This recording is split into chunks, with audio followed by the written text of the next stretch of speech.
Hi, everybody. I hope that you are well and doing great. आज हम जो topic लेकर के आए आपके लिए ये इंग्लिश की सबसे फंडामेंटल और बुनियाद कह सकते हैं बुनियादी चैप्टर है जिसको पार्ट्स ऑफ स्पीच कहते हैं जिसको हिंदी में शब्दों के भेद कहते हैं। आप देख सकते हैं यहाँ पे ऊपर यहाँ पे स्पीच लिखा हुआ है। स्पीच जो है एक को जब भी हम कोई बात करते हैं तो कुछ बोलते हैं, कोई ना कोई वर्ड बोलते हैं हम, तो वर्ड्स को स्पीच भी कहा जाता है और यानी सेंटेंस है, कोई वर्ड है। तो आप जब हम कभी भी कोई सेंटेंस बोलते हैं उसमें कई सारे वर्ड होते हैं। जैसे मैंने एक सेंटेंस बोला कि मैं आपसे ये बात कहना चाह रहा हूं, इसमें मैं है, ये बात है, कहना और चाह रहा हूं, ये कई सारे वर्ड्स इसके अंदर आते हैं। इसी तरह किसी भी सेंटेंस की जब कंस्ट्रक्शन होती है, जब किसी भी सेंटेंस को हम फॉर्मेशन करते हैं, बनाते हैं, उसमें हमें 8 पार्ट्स ऑफ स्पीच चाहिए। कितने? 8 पार्ट्स ऑफ स्पीच चाहिए। ये इंपॉर्टेंट है और इसके बिना किसी भी सेंटेंस को हम नहीं बना सकते। तो आप देख सकते हैं कि सबसे पहले ये 8 पार्ट ऑफ स्पीच को मैंने एक समझने के लिए आपके सामने कुछ वर्ड सेंटेंस रखे और आप देख सकते हैं ये नाउन है। इसको हिंदी में संज्ञा कहते हैं। संज्ञा यानी किसी भी चीज के, किसी भी व्यक्ति के या किसी भी स्थान के नाम को नाउन कहा जाता है। जैसे एग्जाम्पल के रूप में आप देख सकते हैं, आप शीला है, शीला एक लड़की है, ये किसी का नाम है। यहाँ पे आप देख सकते हैं एक बुक है, ये किताब है, ये कोई ना कोई नाम है। ये मनुष्य का नाम हो सकता है, इंसान का नाम हो सकता है, एक लड़की का नाम है, ये किसी वस्तु का नाम है। आप देख सकते हैं दूसरा यहाँ पे काऊ लिखा हुआ है। काऊ गाय है जो एक जानवर है। आप देख सकते हैं यहाँ पर पटना, ये किसी जगह का नाम है। फिर आप आगे देख सकते हैं कि यहाँ पे अमर लिखा हुआ है, ये किसी इंसान का नाम है। यानी किसी मनुष्य का नाम, किसी वस्तु का नाम, किसी स्थान के नाम या किसी व्यक्ति के नाम, इसको नाउन कहते हैं। मुझे उम्मीद है ये डाउट क्लियर हो गया आपका कि किसी भी नाउन को, किसी भी नाम को नाउन कहा जाता है। अब जैसे काऊ हो गया, पटना हो गया, अमर हो गया, शीला हो गई, इन ये सभी नाम है। कहीं ना कहीं सपोज करें आप दिल्ली लिखें, दिल्ली भी एक नाम है। आप यहाँ पे मुंबई लिखते हैं या मुंबई लिखें या मुंबई लिखें, ये नाम है, हो गया एक तरह का। पंजाब लिखते हैं आप, पंजाब भी एक नाम है। तो सब ये नाम, जितने भी नाम होंगे दुनिया के अंदर, इन सभी नाम को नाउन कहते हैं और हिंदी में इसको हम संज्ञा कहते हैं। लेकिन क्योंकि बार बार हम किसी नाम को नहीं लेते हैं, उसके लिए हमें किसी न किसी प्रोनाउन का इस्तेमाल करना पड़ता है, इसको प्रोनाउन कहते हैं।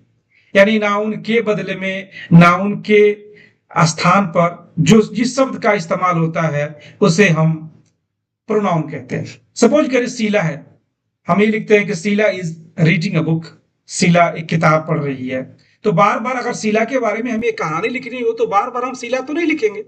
इसलिए शीला चूंकि स्त्री है तो उसके बदले में हमें यहाँ पे सी का इस्तेमाल किया गया है, सी का प्रयोग किया गया है। सी शीला के लिए इस्तेमाल हुई। दूसरा आप देख सकते हैं कि यहाँ पे काऊ है, काऊ मतलब गाय, एक जानवर है ये। तो इसके लिए हमें इट का हमने इस्तेमाल किया हुआ है। अब ये कैसी है? जैसे मैंने यहां पर लिखा कि Sheela is reading a book, Sheela एक किताब पढ़ रही है। She is a beautiful girl, यह एक सुंदर लड़की है। ये बात किसके बारे में हो रही है? ये बात शीला के बारे में हो रही है। दूसरा आप सेंटेंस देख सकते हैं, द काउ इज जेंटल, तो इट इज व्हाइट। अब गाय कैसी है? गाय तो सीधी है, लेकिन गाय है कैसी? गाय सफेद है। इट का प्रयोग जो हुआ है ये काऊ के लिए हुआ है। अब आप दूसरा सेंटेंस देख सकते हैं, हमारा तीसरा, Patna is the capital of Bihar, Patna Bihar की राजधानी है। It is situated on the bank of the Ganga river, ये गंगा नदी के किनारे बसा हुआ है। अब ये पटना के बदले में यहाँ पे ईट आया, चूंकि ये लाइफलेस थिंग है, यानी जिसके अंदर जान ना हो, लाइफ ना हो, उसके लिए इट का प्रयोग होता है। इट मतलब यह दूसरा, आप चौथा जो सेंटेंस देख सकते हैं, अमर एक ऑफिसर है, अमर इज एन ऑफिसर। अमर एक ऑफिसर है, पदाधिकारी है। तो अब यहाँ पे हम क्या लिखते हैं, अमर के लिए ही, अमर के लिए, अमर के बदले में क्या आएगा, ही, यानी ये किसी पुरुष के लिए आएगा, किसी स्त्री के लिए सी आएगा, किसी पुरुष के लिए ही आएगा। और अमर कैसे हैं, अमर तो ऑफिसर है, लेकिन ही इज टॉल, वो कैसे हैं, वो लंबा है, लंबे आदमी है। ये क्लियर हो गया होगा मेरे ख्याल से, नाउन और प्रोनाउन। आगे हम डिटेल और बात करेंगे इसके ऊपर, लेकिन मैं थोड़ा समझने के लिए आपको मैं यहां लेकर आया हूं। उसके बाद हम आते हैं वर्ब। जैसे मैंने आगे पिछले क्लास में मैंने बताई थी कि बिना सब्जेक्ट वर्ब के या ऑब्जेक्ट के हम किसी सेंटेंस की इमेजिनेशन भी नहीं कर सकते, कल्पना भी नहीं कर सकते। अब आप देख सकते हैं यहाँ पे, ये हो गया प्रोनाउन ही। गोज जो है एक वर्ब हो गया, ये हो गया प्रोनाउन। स्कूल हो गया ऑन टाइम, यानी ही goes to school on time, वह समय पे विद्यालय जाता है। ठीक है, ये वर्ब हो गया। इसमें आप बताएं यहाँ पे कौन सा वर्ब है, इसमें दो वर्ब है। एक तो सी जो है ना, किसी स्त्री के लिए आई है, किसी लड़की के लिए आई है। और इज जो है ना, इसका हेल्पिंग वर्ब है। मैंने पिछले क्लास में भी बताया था और आगे भी पढ़ेंगे हम हेल्पिंग वर्ब क्या है, या इसको एक्सुलरी वर्ब भी कहते हैं।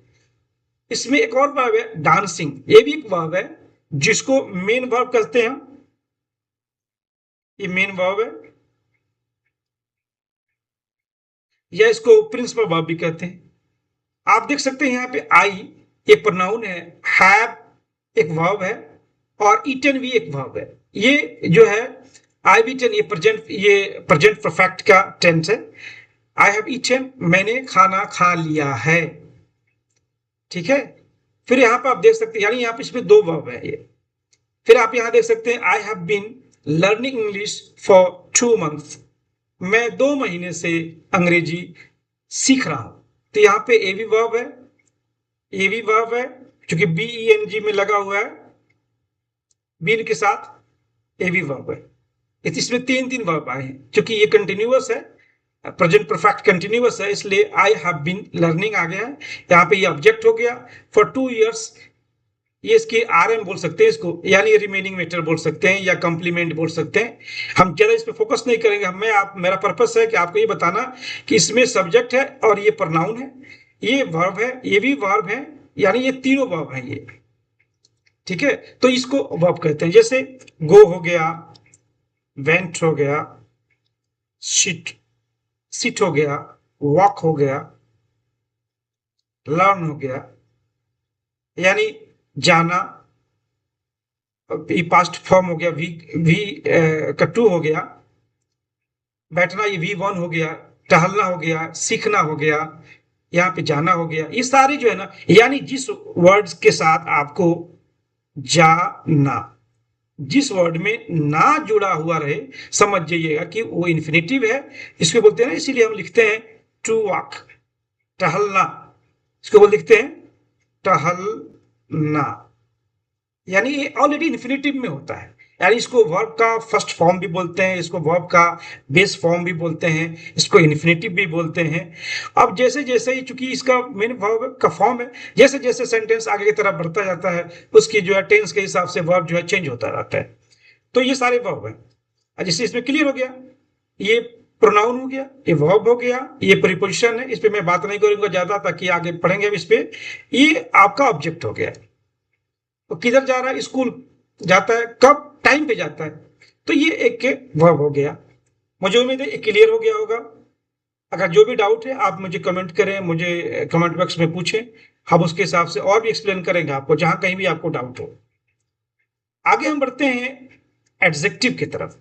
ये किसी नाउन की या प्रनाउन की विशेषता बतलाता है। यानी इसमें आप देख सकते हैं, हमारे पास एक नाउन है और प्रनाउन है, दोनों का। ये किसी वर्ब की विशेषता नहीं बतलाएगा। जैसे आप देख सकते हैं यहाँ पे, सी इज डांसिंग वेल, किसके बारे में बात चल हो रही है, एक, ये डांसिंग, कौन डांस कर रही है, एक लड़की है जो डांस कर रही है, कि एक औरत का है, ये डांस कर रही है। और वेल मतलब अच्छी, जिसको हम बोल सकते हैं अच्छी से डांस कर रही है। ठीक है, यानी ये तारीफ किसकी हो रही है? इसकी डांसिंग, सॉरी, इसकी, इस लड़की की डांसिंग की तारीफ हो रही है। एक और एग्जांपल देता हूं।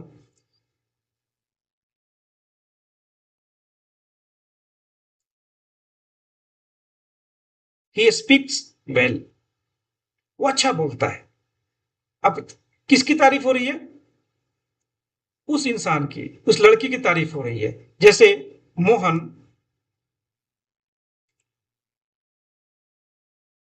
टॉक्स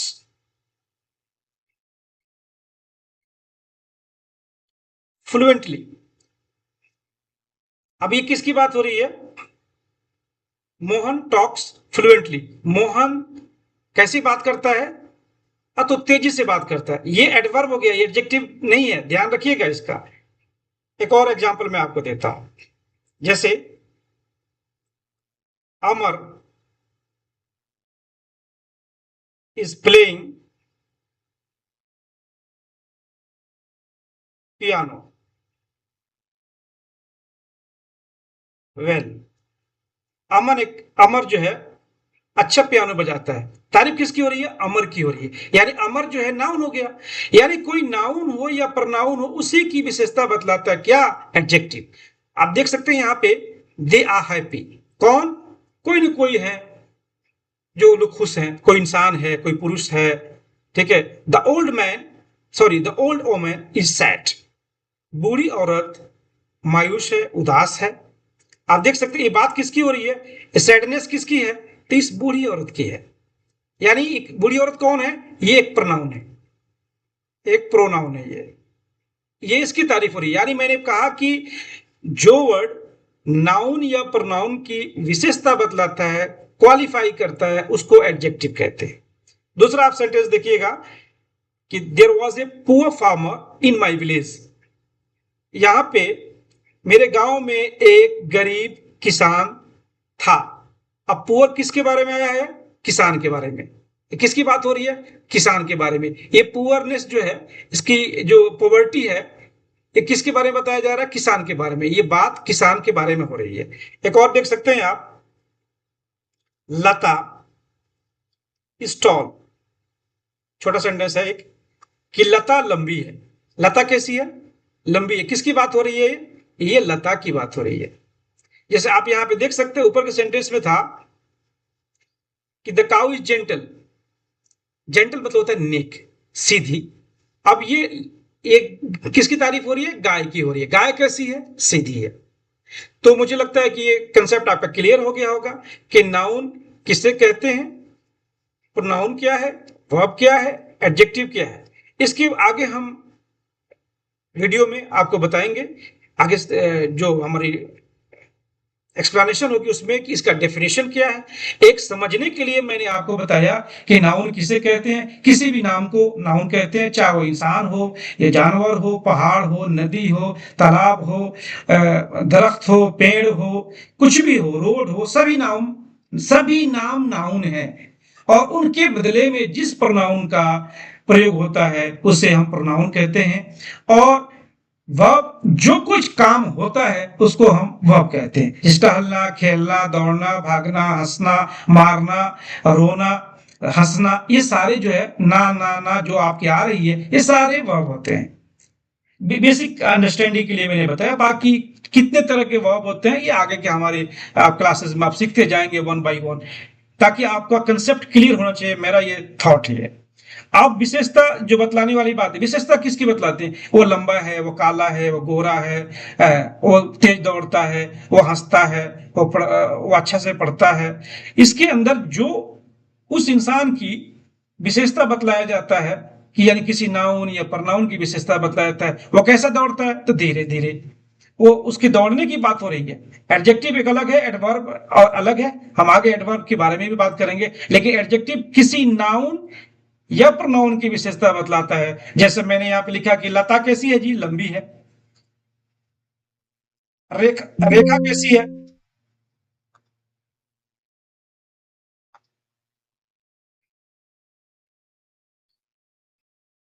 रेखा कैसी है? रेखा is short.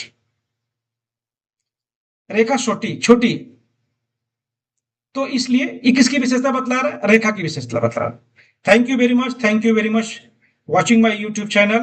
Please like subscribe करें, लोगों तक शेयर करें, अपने दोस्तों में शेयर करें और हमारे चैनल साथ बने रहें। मुझे उम्मीद है आपको ये वीडियो बहुत अच्छी लगी होगी। Thank you very much.